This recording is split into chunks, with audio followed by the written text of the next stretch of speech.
Bonjour à tous, cela faisait longtemps que l'on ne s'était pas vu, j'espère que ça va de votre côté. Aujourd'hui on va continuer la vidéo sur la vraie puissance de Sangoku. D'ailleurs, je m'excuse, j'ai du mal à prononcer le japonais, vous avez été nombreux à le souligner, et je le comprends. Et entre nous, ça me prend la tête, donc je l'appellerai Goku. D'ailleurs, je vous remercie déjà pour le partage de la dernière vidéo. Nous avons fait nos vues et nous avons dépassé les 40 000 abonnés, alors un grand merci à vous. Donc si vous avez 30 secondes, vous pouvez partager cette vidéo, ça serait cool. Pour ceux qui ne me connaissent pas, je suis Science Geek Theory, alias SGT. Je suis ici pour essayer de décrypter les univers fictifs de la pop culture via la science. Bien entendu, ce ne sont que des hypothèses et des théories, et le but est de vous faire réfléchir et aussi de vous apprendre des choses. Je suis accompagné de mon fidèle ami que j'ai créé, Kawaii. Maintenant, sans plus attendre, lançons le générique. À toi, Kawaii.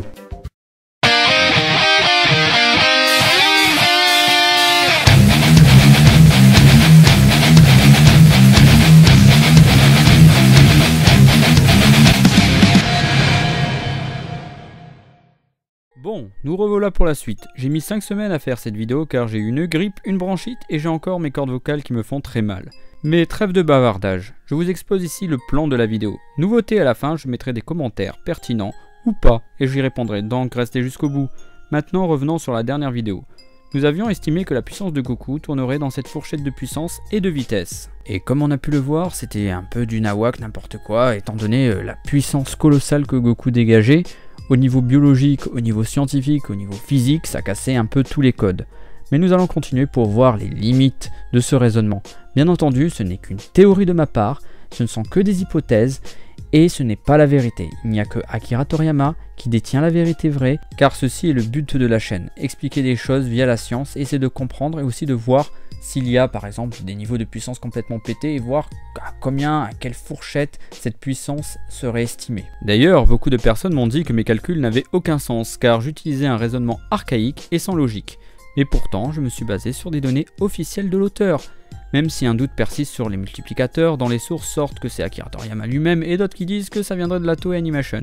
Je reste une personne critique sur mon propre travail et je vois aussi les failles de mon raisonnement, d'où la partie incohérence. Cependant, nous allons nous attaquer à Dragon Ball Super, un manga intéressant pour certains, chef-d'œuvre pour d'autres, ou encore un étrange universel pour d'autres. Mais chacun est libre d'aimer ce qu'il veut, ceci ne nous regarde pas. Néanmoins, l'univers de Dragon Ball Super est compliqué car il est bourré d'incohérences au niveau logique, puissance et même chronologie.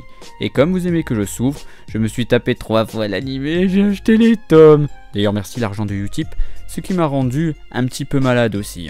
Alors on commence avec une incohérence temporelle. Quelques mois ont passé depuis la mort de Boo. Alors que dans la chronologie officielle des guides du manga, on peut estimer qu'il y a 4 ans entre l'arc Boo et l'arc Beerus, soit l'an 778. Pour plaire à tout le monde, je vais mettre plusieurs hypothèses à chaque fois, une basée sur l'anime, une sur ce que je pense, qui sera l'hypothèse 2, et l'hypothèse 3 sur le manga. Débutant avec la première hypothèse. Il y a eu donc quelques mois, genre une demi-année, donc si on reprend mon facteur entraînement de base, on prend une année de training, soit 19,25, que l'on divise par 2, on obtient 9,625. Ce facteur d'entraînement, on va le multiplier au Super Saiyajin 3, vu dans la précédente vidéo, qui sera ici notre forme de base car la plus faible dans l'arc Dragon Ball Super. D'ailleurs, petit aparté non négligeable, Goku va devoir évoluer face à tous ses ennemis qui ont des puissances gargantuesques. Dans le film qui sont liés à l'anime, nous apprenons de la bouche de Whis que Beerus a utilisé 70% de sa puissance face à Sangoku en Super Saiyajin God Red. On va partir du postulat suivant que Goku Super Saiyajin 3 correspond à 1% de la puissance totale de Beerus. On multiplie la puissance de Goku fois 70%. On obtient 1,982 10 puissance 18 unités ou 2,476 10 puissance 46 joules. Si on suit le même raisonnement, on obtient une vitesse en Super Saiyajin Red de 1,907 10 puissance 18 mètres par seconde, ce qui est complètement pété. Maintenant, basculons dans l'hypothèse 2. Ici, 4 ans ont passé, soit la chronologie officielle. On va multiplier 19,25 par 4, soit 4 années, on obtient 77, on multiplie, on utilise le même raisonnement et on obtient les résultats suivants. 1,58 10 puissance 19 unités ou 1,98 10 puissance 47 joules. Et au niveau de la vitesse, si on suit le même raisonnement que je vous ai dit tout à l'heure, on obtient 1,525 10 puissance 19 mètres par seconde. Ce qui est rigolo dans ces deux hypothèses, c'est que vraiment la puissance de Goku dépasse tout le fondement de la physique, de la théorie quantique, mais aussi qu'il dépasse toutes les attentes et tout ce qui existe dans ce monde. Dans l'hypothèse 3, le manga qui est proche de l'anime ne montre pas d'informations pour les 70%. Donc on va faire cette approximation des 70% pour le manga. Et dans le manga aussi, entre Goku et Beerus, il y a ces distorsions qui peuvent détruire l'univers, donc ça c'est bon. D'ailleurs dans l'anime, mais aussi dans le manga, il est intéressant de se dire qu'on nous démontre que deux corps d'une telle puissance peuvent distordre l'univers, et d'un côté ce n'est pas si capillotracté que cela. En effet, deux corps d'une telle puissance avec une telle vitesse pourraient réellement détruire l'univers. Et d'ailleurs certaines personnes, oui, toi le mec là qui a mis ce commentaire, m'ont dit que dépasser la vitesse de la lumière est impossible. Goku n'est pas un photon car il faudrait qu'il soit de masse nulle. Alors je vais répondre à cette question. Goku, dans diverses parties du manga, animé et aussi des films, nous montre deux choses. Premièrement, dans Dragon Ball, lors du tournoi où Goku affronte Tenchi Han. D'ailleurs, vous connaissez la rumeur sur les hommes aux trois yeux. Homme aux trois yeux égale 3... Bon, reprenons notre sérieux, blague à part, il arrive à aller chercher les lunettes de Tortue Géniale et à se les mettre et à revenir. Et d'ailleurs, vous le savez peut-être pas, mais le Taioken, alias morsure du soleil, produit des photons de la lumière. Donc, Goku, en étant petit, se déplace plus vite que la vitesse de la lumière. Alors, soyons critiques, ce n'est qu'un gag. Donc, voyons d'autres moments clés. Alors, petit aparté sur Dragon Ball Z, Yakon le monstre démoniaque se nourrit de lumière. Et Goku, produit de la lumière en étant en Super Saiyajin. Et je voulais souligner ce petit détail étant donné que Goku, là, montre qu'il produit de la lumière. Par conséquent, il peut peut-être se matérialiser en lumière. Mais ça ne s'arrête pas là. Goku dans les films qui ne sont pas canons, et plus précisément dans l'attaque d'Hildegarn, on peut voir dans ce film Goku se changer en énergie pour vaincre ce dernier. Honnêtement, les images parlent d'elles-mêmes. Et encore, si on parle de films, on peut aussi citer celui de Broly. Vous vous souvenez de la scène où Goku utilise la téléportation pour se rendre dans la galaxie du Sud? On peut voir qu'il se déplace au-delà de la vitesse de la lumière dans un espèce de trou de verre. Je dirais un trou de verre parce que ça ressemble à un hypothétique trou de verre.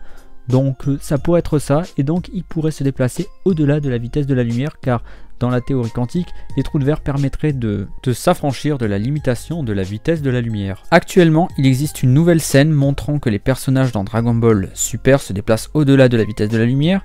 Souvenez-vous, dans le film Broly, qui est canon, on peut voir Gogeta affronter Broly dans une espèce de dimension dépassant les lois de la physique de l'espace et du temps. Et encore, il existe énormément d'exemples montrant qu'il se déplace au-delà de la vitesse de la lumière. Mais revenons au calcul si vous le voulez bien. Goku va s'entraîner chez Whis. Nous allons calculer l'entraînement de Whis grâce à Vegeta.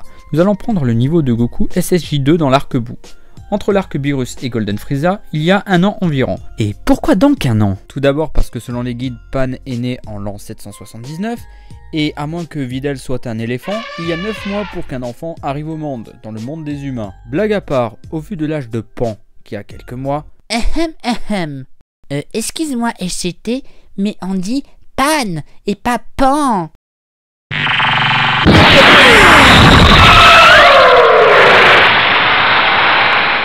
Fallait pas m'énerver, j'en ai rien à faire de la prononciation, je ne suis pas japonais, je suis français.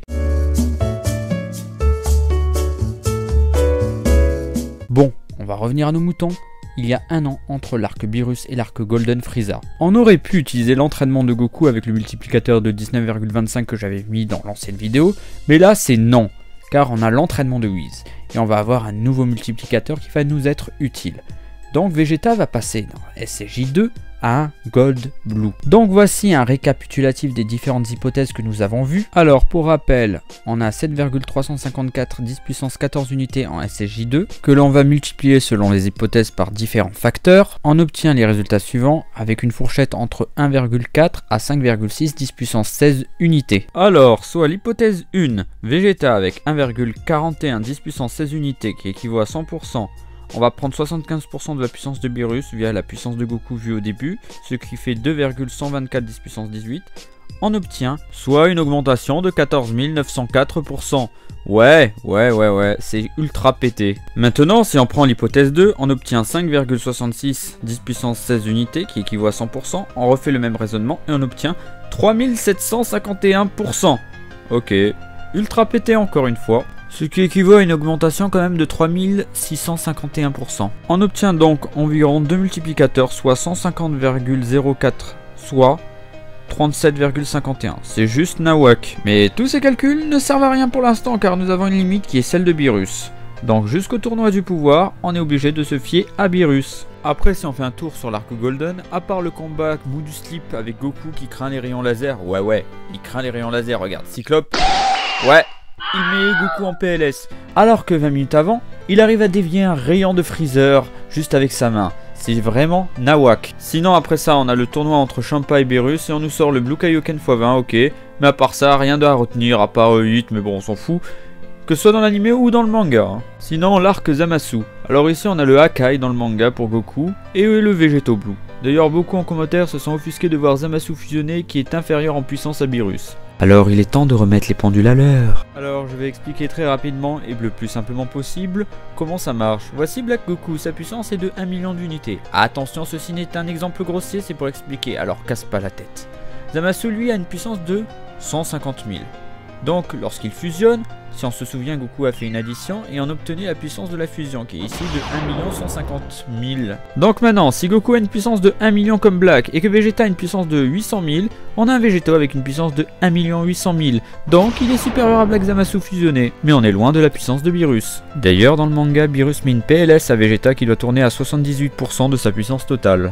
Comme rien n'a été dit, on ne peut qu'estimer arbitrairement que Goku tourne à 82% de la puissance de Beerus. Tout ceci montre l'incohérence de l'œuvre. Or on a un Vegeta qui a une augmentation de puissance entre 3651% et 14 904,24%. Et après tout cela, ils ont une marge de progression qui est très lente. Maintenant nous allons passer au tournoi du pouvoir, où là Goku va dépasser ses limites. Et les dieux de la destruction par la même occasion. Donc en 45 minutes, Goku va passer à 82% de la puissance de Beerus à un tout autre niveau. Attention, ici, tout n'est que pure spéculation. Car tous ceux qui ont cliqué sur cette vidéo, c'est surtout pour savoir quelle est la puissance et la vitesse de l'Ultra Instinct. Et nous allons le découvrir maintenant. Dans l'anime d'ailleurs, Goku est 1 million de fois plus puissant que son alter ego dans le manga. Il était important de le souligner. Dans l'anime, l'Ultra Instinct arrive par accident. Goku se mange son Genki Dama et il absorbe une puissance énorme qui va booster son ki et le rendre intouchable. Alors que dans le manga... Tortue géniale versus Jiren, mais what the fuck? C'est comme combattre une tortue de mer versus une bombe SAR nucléaire de malade. Mais merde quoi? En plus il lui tient tête. Non mais bon, le tournoi du pouvoir en manga, mais c'est n'importe quoi, sans intérêt, puis l'intrigue ne vaut même pas l'animé, qui sur leur coup est totalement supérieur. Bon, laissez-moi quelques secondes pour souffler, pour reprendre mes esprits, et on continue la vidéo. Et c'est vraiment une catastrophe, ils ont rushé pour se rapprocher et dépasser le film Broly, mais malheureusement, ils ont complètement mis en l'air le tournoi, et donc je vous conseille fortement de regarder l'animé que de regarder le tournoi en manga qui est complètement OSEF. Maintenant, passons à Goku Ultra Instinct. Tout d'abord, nous allons calculer et déterminer sa vitesse. Nous allons reprendre les deux premières théories H1 et H2. Nous allons monter les deux vitesses à 100%, ce qui équivaut à la vitesse maximale de Beerus. Nous parlerons de Champa et Beerus dans le scan Champa versus Beerus dans les incohérences. Mais ceci n'est pas d'actualité. Maintenant, on va revenir à nos moutons. Si on prend le boost de Vegeta, car oui, le calcul qu'on a fait tout à l'heure maintenant va être utile. L'Ultra Instinct est au-dessus de la vitesse de Beerus. Par conséquent, nous allons utiliser le boost de l'entraînement de Whis ou le boost total de Dragon Ball Super que j'ai calculé avec Vegeta.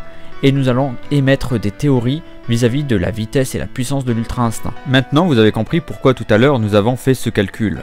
Après de nombreux calculs, on obtient 4,06 10 puissance 20 mètres par seconde, soit 1,35 10 puissance 12 fois la vitesse de la lumière dans le vide, soit 1000 milliards de fois plus rapide que la vitesse de la lumière. Si on prend l'hypothèse 2, on obtient le résultat suivant qui est 2,72 10 puissance 12 fois la vitesse de la lumière, soit 8,17 10 puissance 20 mètres par seconde, ce qui est complètement pété. Et concernant la troisième hypothèse, le manga, il n'y a rien que l'on peut analyser. D'ailleurs, imaginez-vous un vieillard allant au-delà de la vitesse de la lumière, c'est nawak. D'ailleurs, Tortue Géniale aurait pu défoncer Freezer, Cell, Boo, Beerus. Mais bon, c'est la Logique Dragon Ball Super. Sinon, j'ai cherché aussi, pendant longtemps, à déterminer le temps de réaction de Sangoku en Ultra Instinct. J'ai voulu utiliser la formule du temps de réaction en freinage, mais c'était débile et hors sujet. Alors, j'ai repris la formule que j'ai utilisée au début, que tout le monde connaît, El Famoso V égale D sur T. Nous avons la vitesse et nous avons la distance entre Jiren et Goku lors des combats. Goku a un bras mesurant une longueur approximative de 64 cm. Pour une personne de sa taille, ce sera notre petit D est égal à 0,64 mètres. Et pour la seconde hypothèse, on a un temps de réaction de 7,82 10 puissance moins 22 secondes. Alors voici pour ceux qui sont perdus des ordres de grandeur. Une attoseconde correspond à 10 puissance moins 18 secondes. 10 puissance moins 21 secondes correspond à des heptosecondes comme à la demi-vie du lithium 10 qui est de 10 puissance moins 21 secondes. 10 puissance moins 22 secondes correspond à des yoctosecondes. On peut faire une analogie à la demi-vie du lithium 4 soit 0,91 10 puissance moins 22 secondes. Et vous pensez qu'on est dans des durées de temps minimales? Le Le saviez-vous, la plus petite unité de temps théorique mesurable en physique est le temps de Planck, soit 5,391 10 puissance moins 44 secondes. Alors, c'était juste une indication pour votre culture G. Le temps de réaction d'un humain avec de bonnes capacités est de l'ordre de 250 millisecondes, soit 10 puissance moins 3 secondes. C'est d'ailleurs pour votre culture G plus rapide qu'un battement d'aile de mouche, soit 3 10 puissance moins 3 secondes, et encore plus rapide qu'un battement d'aile d'abeille, soit 5 10 puissance moins 3 secondes. En gros, lorsque vous voyez un obstacle ou un coup de poing,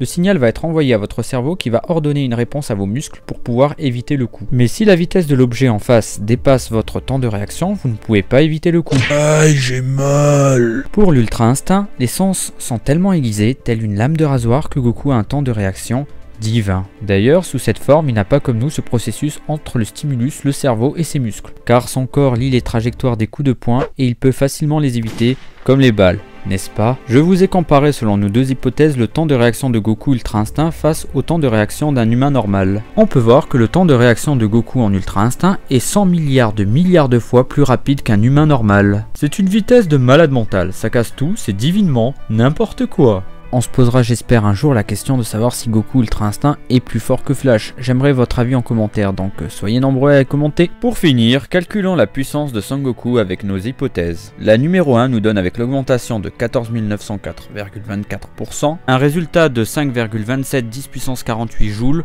ou 4,22 10 puissance 20 unités. Dans la numéro 2, on arrive à une augmentation de 3651%, on a un résultat de 7,95 10 puissance 50 joules, ou 6,367 10 puissance 22 unités. Et c'est vraiment beaucoup, mon ami. Cela correspond à 1000 fois l'énergie dégagée par un sursaut gamma. Et vous voulez savoir le meilleur dans tout ça? Vous vous souvenez de ça? Goku Ultra Instinct maîtrisé sort son aura, et ce n'est autre qu'une gigantesque galaxie. Et si on transpose cette information dans notre monde, on arrive à la masse d'énergie totale de la matière visible de la galaxie, soit 4 10 puissance 58 joules. Je veux pas me vanter, mais mes calculs n'étaient pas quand même totalement incohérents, hein. De plus, DB Super n'est pas fini, donc la puissance de Goku va continuer à monter. Sinon, nous avons une question de Amiyamia qui me demande pourquoi ne pas calculer cela en énergie cinétique, et selon lui on resterait en dessous de la vitesse de la lumière. Alors j'ai déjà répondu il y a quelques minutes à la question concernant Goku plus rapide que la vitesse de la lumière, mais pour l'énergie cinétique c'est une bonne question, mais comme nous avons très peu de pistes pour la vitesse de Goku, j'ai préféré utiliser les multiplicateurs et mon hypothèse, mais on aurait pu utiliser cette méthode si on avait plus de détails, mais malheureusement on n'en a pas trop. D'ailleurs, quels seraient les dégâts si un seul point de Goku touchait le sol à la vitesse de la lumière? J'ai calculé que cela ferait 584 000 milliards de kilos, ce qui correspondrait à 78 millions de tonnes de TNT, et le pire dans tout ça c'est le rayon de l'onde de choc, soit un rayon de 1,2 milliard de kilomètres carrés, soit 2,37 fois toute la surface de la Terre. Donc voilà la gueule de la Terre après un seul coup. Titanesque. Bon, maintenant c'est l'heure des incohérences. À l'heure actuelle, Goku se situe ici au niveau des puissances. On a une autre question où l'on me dit que selon les vidéos je change d'avis. Alors je vais répondre en fait que la chaîne et les vidéos évoluent avec moi, et donc mon raisonnement aussi. D'ailleurs en passant, le premier versus était une mise en bouche plus qu'autre chose. Sinon, concernant ma théorie, il y a une incohérence avec l'existence de Dispo qui a un mode Super Maximum Light Speed Mode qui montrerait qu'il est le seul à être plus rapide que la vitesse de la lumière. De plus, souvenez-vous de Super Gotenks qui a fait 12 tours du monde en moins de 30 minutes et qui serait en dessous de la vitesse de la lumière. Et là, j'aimerais utiliser votre sens critique étant donné qu'on n'a rien, c'est une pure spéculation. On ne sait pas combien de temps il a fait les tours du monde, on ne sait pas. On ne peut pas savoir que ce soit dans l'anime ou dans le manga. C'est juste très étrange. En plus la traduction japonaise, anglaise et française est différente. Donc attention à prendre cet exemple avec des pincettes. De plus, je sais pas si vous vous souvenez de Barta qui était l'être le plus rapide de l'univers et pourtant très vite il a été dépassé par tout le monde. En plus Dispo est très vantard et il se dit être le plus rapide de l'univers. Or il se fait vite dépasser dans le tournoi. De plus, son univers a ses propres règles et sa propre physique. Et d'ailleurs, si tu veux comprendre tout cela, je t'invite à voir la vidéo sur les ultra chimères. Oui, je parle de la théorie des multivers dedans et c'est très intéressant et tu comprendras énormément de choses. Après, ne vous prenez pas trop la tête non plus car on voit la physique de DB Heroes et quand tu vois ça avec toutes ces planètes, tu comprends qu'il y a un petit souci au niveau de la physique à la Toei. Hein. De plus, dans le florilège des incohérences, tu as Goku en fond qui serait supérieur aux autres persos car il est plus rapide que la vitesse de la lumière. Et oui, Goku enfant, il met en PLS l'univers et les multivers. Autre question, quelle est la dureté du corps de Son Goku? Alors, encore une des magnifiques incohérences de l'œuvre, je vais tout de même exaucer ton souhait. Goku en s'entraînant arrive à démolir des monstres comme Boo, mais il craint les lasers comme contre Black ou contre Freezer. De plus, dans Dragon Ball Super, Goku affronte des bandits et il va se faire blesser par une arme à feu. Oui, il a une puissance de malade, mais sa peau n'a pas évolué en 40 ans. Juste pour info, en étant petit, il était déjà capable d'éviter les balles et ça lui faisait un petit peu mal. Même les Amérindiens dans Dragon Ball arrivaient à résister aux balles, sans déconner, même eux. Pour finir, dans le manga, dans un flashback, on voit Beerus se battre contre son frère Champa. En 2 pages, il détruit 6 planètes, alors je me suis amusé à calculer leur vitesse. Soit 75 millions de kilomètres la distance moyenne entre Mars et la Terre, comme exemple, on arrive à une vitesse de 6,25 10 puissance 9 mètres par seconde, soit 20 fois la vitesse de la lumière dans le vide. Moralité, la vitesse et la puissance dans Dragon Ball, Dragon Ball Z ou Dragon Ball Super souffrent de pas mal d'incohérences dues au fait que le créateur oublie certains paramètres, ce qui fait qu'il y a une infinité de possibilités d'interpréter la puissance et la vitesse dans Dragon Ball Z, Dragon Ball Super. Bon, comme vous avez pu le voir à ma prononciation qui commence à être défaillante, je commence à fatiguer, donc on va passer rapidement aux questions stupides ou pas avec réponse intelligente. Tu sais ce que c'est qu'une fiction? Oui, et selon Larousse, tu as une magnifique description, je t'invite à la lire. Nous avons Ludivine qui nous dit: Alors Goku peut téléporter Superman sur une autre planète où il n'y a pas de soleil, et donc voilà, il peut tuer Superman. Alors, les inepties de la vidéo du 1er avril sur le VS du chef Otaku risquent d'être débunkées car j'en ai marre que les gens avalent ce genre d'ânerie. Honnêtement, c'est un troll du chef Otaku, mais malheureusement beaucoup de gens ont pris ça comme acquis. Donc je vais sortir une vidéo sur la vraie puissance de Superman dans ce but aussi. Et là nous avons un champion qui, en plus de démentir ce que je dis, nous affirme qu'une souris peut aller jusqu'à 110 km/h. Ok mec, t'as jamais vu une souris en vrai? Alors soit c'est le meilleur troll de tous les temps, soit merde. Quand même 110 km/h mec. Je sais pas, t'as pas vécu dehors, t'as jamais vu de souris de ta vie, tu vis dans un palais, c'est pas possible quoi. Alors soit guépard égale souris, parce qu'il y a que les guépards dans ce monde qui font 110 km/h à peu près, dans des pointes de cette vitesse là. Donc au lieu de m'énerver, je vais vous poser une question. Quelle est la vitesse maximale d'une souris? Vous avez qu'à répondre en commentaire. Et encore un commentaire de ce génie méconnu. De plus, il me demande pourquoi je n'ai pas intégré la gravité de la planète Kaio. Mais juste à la saga Boo, ils ont juste changé de planète. C'est pas super compliqué à savoir ça, il fallait juste être vigilant et bien regarder. Après nous avons le commentaire de Julien qui me dit que la lumière dans le vide s'exprime en kilomètres par seconde et pas en mètres par seconde. En gros, moi ma réponse ça va être on peut dire les deux.